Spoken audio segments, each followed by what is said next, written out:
If you have no experience and you're working really hard trying to land your first job, but you keep coming up against this, then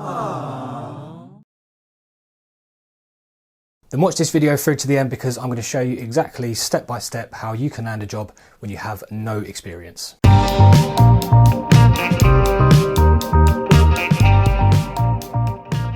When you're entering the world of work and you're trying to land your first job, it can be a very daunting and frustrating experience, because not only are you trying to figure out what you want to do and how the job market works, but you're also coming across a lot of entry-level job adverts that are asking you to have experience.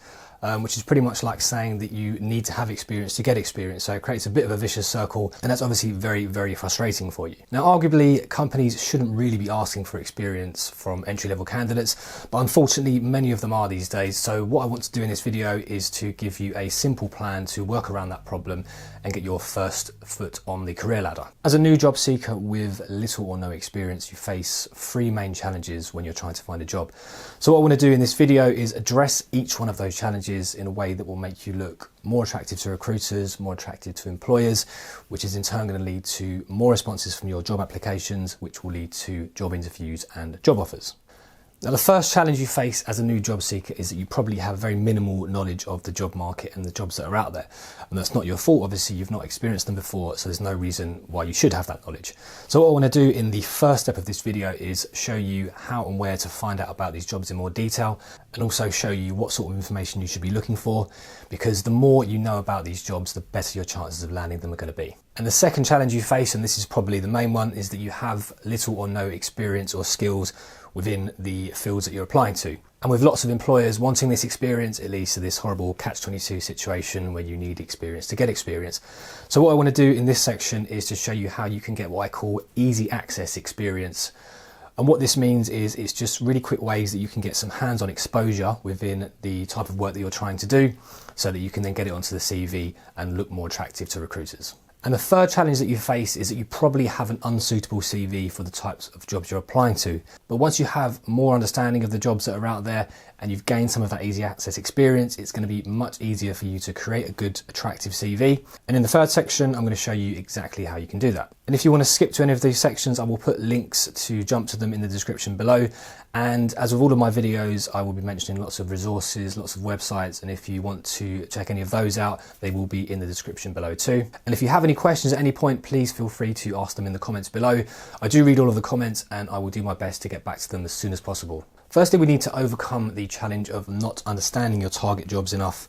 And the way that we do that is by doing really, really proper, deep, thorough research into them. Now, I know that it probably sounds really boring doing hours and hours of research, but if you truly understand the jobs that you're applying for, it's going to make everything else in the process so much easier for you. And doing this deep and thorough research really helps in two ways. Firstly, it really helps you to identify which jobs you should be targeting, because the more you know about the different types of jobs that are out there and what they involve, the more you can understand, firstly, whether you'd like them, and secondly, whether you'd be good at them or not. And those are two very important factors when you're trying to decide a career path to get started on.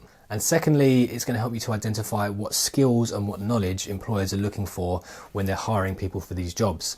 And then that's going to make it much easier for you to know what to put into your CV and what to say at interview stage. Now, you may already have a good idea of the type of job you want to get started in, or you may not. Either is fine. I actually have a video on the channel for helping you to pick the type of job that's right for you. I'll put a link to that down in the description and somewhere around here so you can check that out. And you can also check out the Prospects website, which has a big list of the industries that are out there and all the jobs that are within them.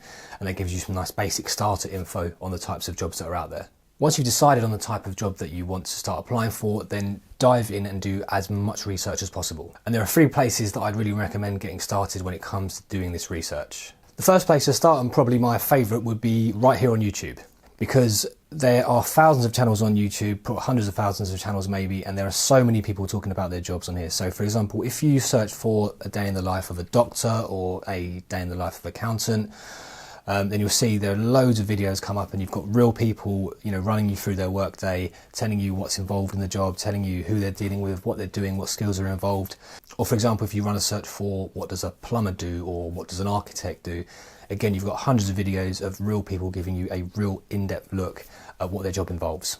And the second really good place to look is company career pages. If you search for big companies who might hire the type of job that you're looking for, then you'll often find lots of information about the jobs and the work involved in them. For example, if you have a look at the Apple careers page, they've got interviews with staff there who tell you exactly what it's like working there. If you look at the Spotify website, for example, they've got a big list of all the departments and all the jobs that sit within them. So if you look through a handful of these big company pages within your industry, you're guaranteed to find some real nuggets within there and get some good information on the types of jobs that you're applying for.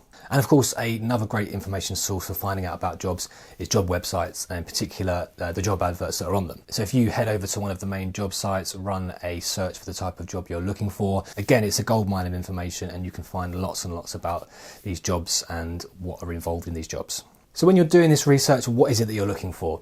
Well, the main thing that you're looking for is candidate requirements. And candidate requirements are the things that employers expect people to have who are applying to these jobs in order for them to be successful and hire them.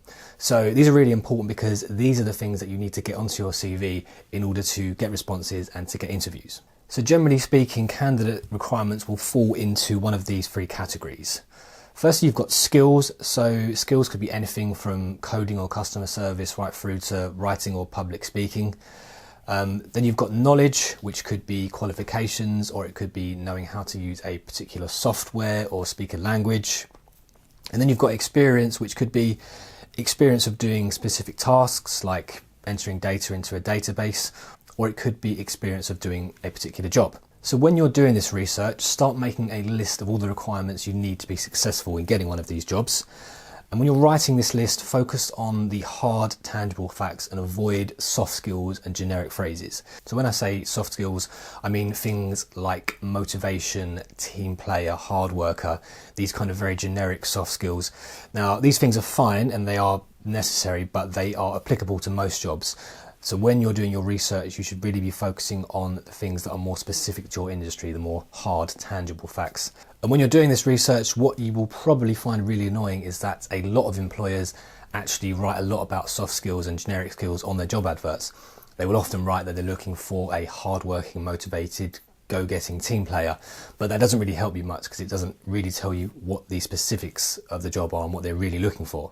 Because when it comes down to the recruiters or employers looking through CVs, what they're actually going to be looking for are hard skills. They're going to be saying, what software does this person know how to use? What qualifications do they have? What engineering disciplines do they know? Or what projects have they completed? Because those are the things that really differentiate candidates, not the soft skills like being motivated or hardworking. So when you're writing your list, make sure you really focus on the hard skills and tangible facts. So once you have a list of candidate requirements that you've built from doing your research, then have a quick look at it and see what matching things you already have. Tick them off, great, they can go straight onto the CV. The things you don't have, we need to find ways that you can quickly get them onto your CV. And that brings us nicely onto the next section, which is how to pick up easy access experience.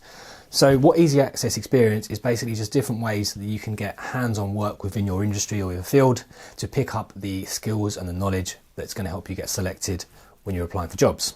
So I'm going to list out a few different ways that you can do that here. And in my experience, these are the best ways of doing it.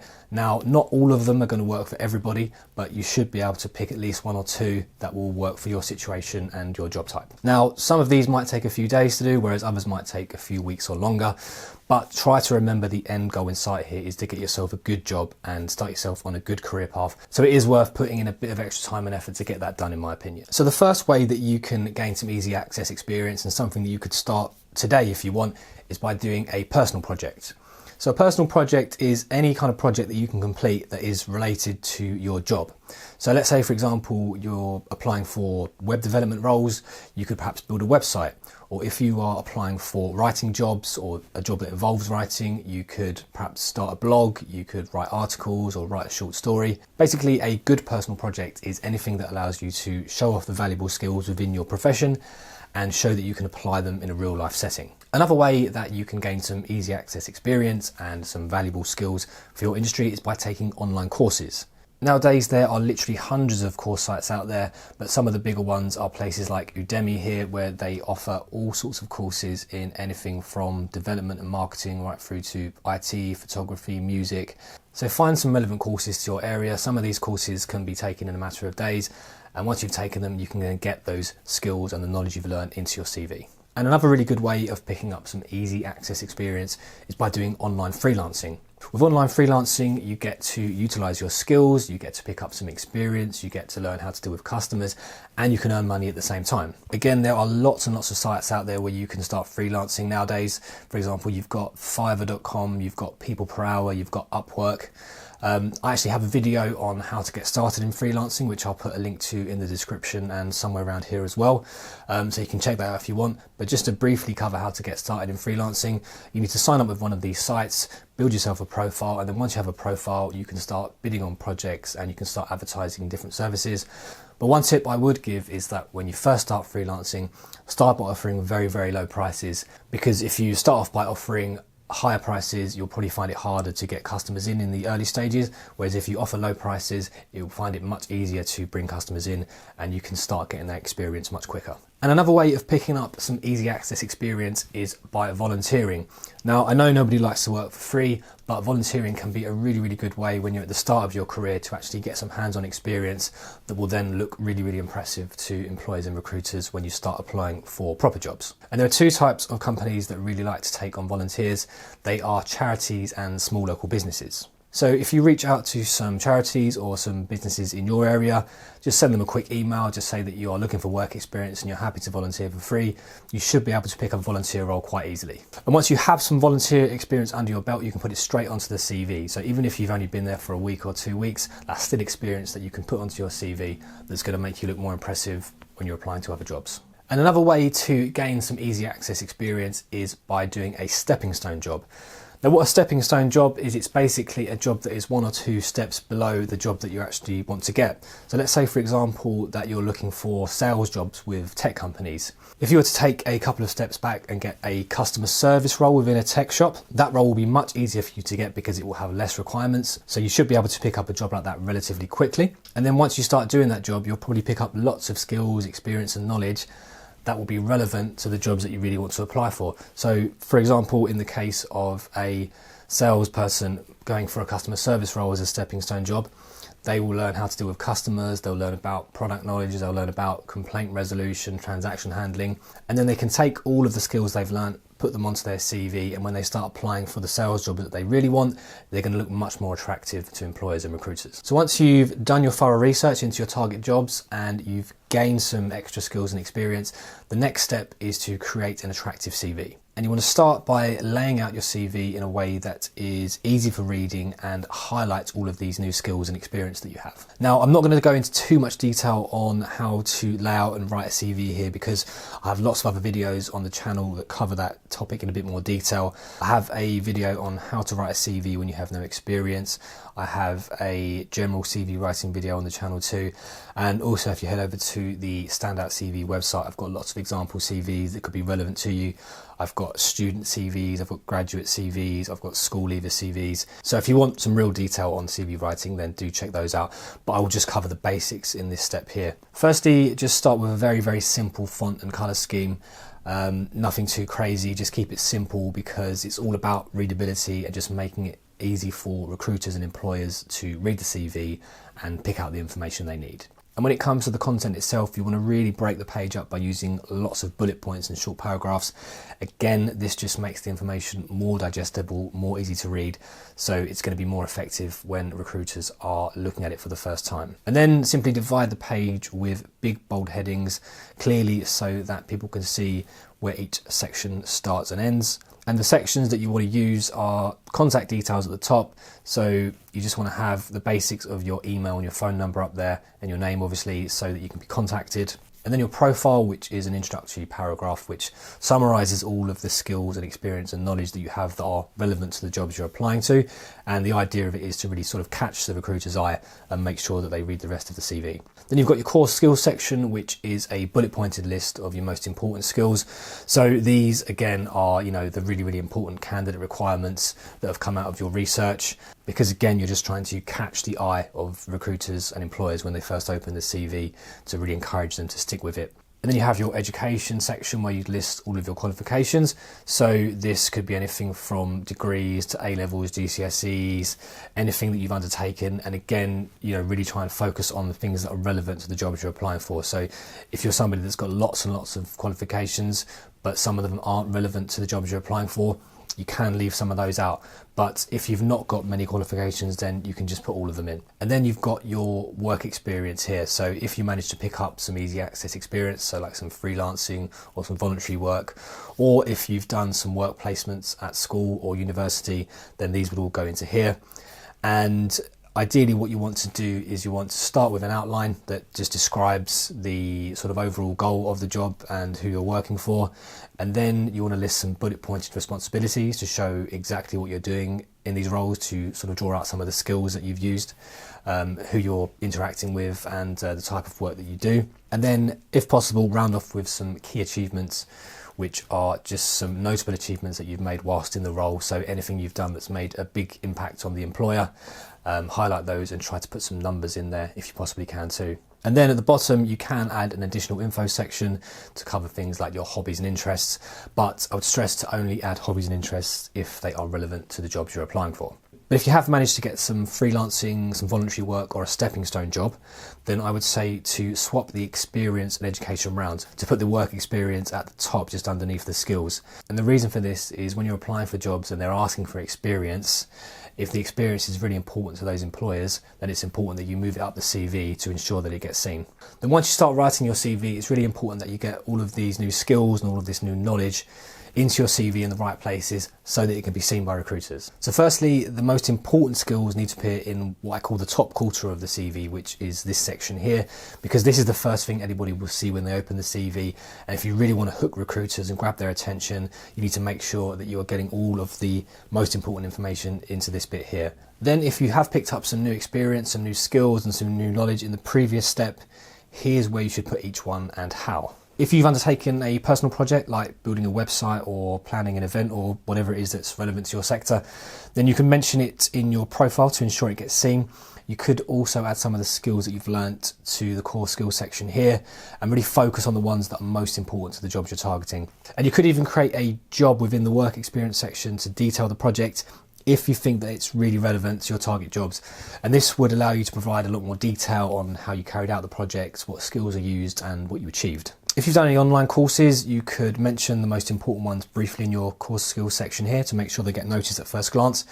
And then you could detail them in your education section to provide a lot more information, explain exactly what skills and knowledge you've learned from doing those courses. If you manage to pick up some freelance work, then you can mention the fact that you have experience in your profile, which is really helpful. And then you can add any of the skills that you've used to your core skills section. And then you can actually add a role within your work experience to give employers some real detail about what you did whilst freelancing. So you can talk about the skills you used, the projects you worked on, and for best results, you can even mention some of the big achievements that you've made, so some of the results that you've got for your clients. And for volunteering and stepping stone jobs, these are essentially real jobs. So basically just add them as full-time roles within your work experience. And you can also mention the fact that you have this experience in your profile and in your core skills section. Now that you have thoroughly researched your jobs, you've gained some new skills and knowledge from the easy access experience that you've taken up, and you've improved your CV by reformatting it and adding these new skills to it, you will now find that you'll get a lot more responses from recruiters and employers when you're applying for jobs, because basically you look like a much better candidate on paper. So from here on, what I would try to do is really focus and target on applying for entry-level jobs.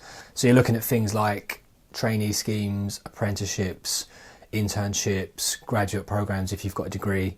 And when you start applying for jobs, really try to mix up the places where you search for jobs so that you are casting the net far and wide and you aren't always looking in the same place. So I would obviously try using the big mainstream websites, use lots of those, but also try some smaller sort of niche sector specific websites that are specific to your industry.